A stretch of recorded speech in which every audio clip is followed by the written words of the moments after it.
Los Palomos son mucho más que una fiesta. Bajo este lema, lo que nació como una celebración espontánea por la libertad y la igualdad se ha convertido en un acontecimiento de interés cultural y social que se celebra en Extremadura y que este año espera congregar a unas 20.000 personas.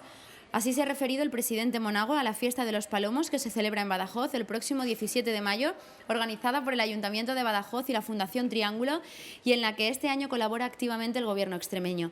Los Palomos son uno de los primeros hitos relevantes dentro de la estrategia de Extremadura Amable, una fiesta que este año, además de la Plaza Alta, se extenderá por la Alcazaba y también por Puerta Palma. Los Palomos son, como decíamos, mucho más que una fiesta. Dicen mucho de nuestra comunidad autónoma, del tipo de región que somos y que además queremos llegar a ser. Y con esta programación Extremadura envía un mensaje muy importante a todos los jóvenes que crecen inseguros de su sexualidad. Todos somos iguales.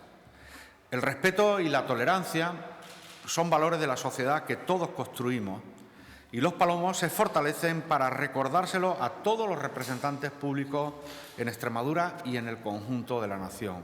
El presidente ha concluido diciendo que hay que continuar en esa apuesta estratégica por la lucha por la igualdad, además de invitar y animar a todos los extremeños y a todos los gays, lesbianas, transexuales y bisexuales de nuestra región y del resto de España a que se acerquen a Badajoz.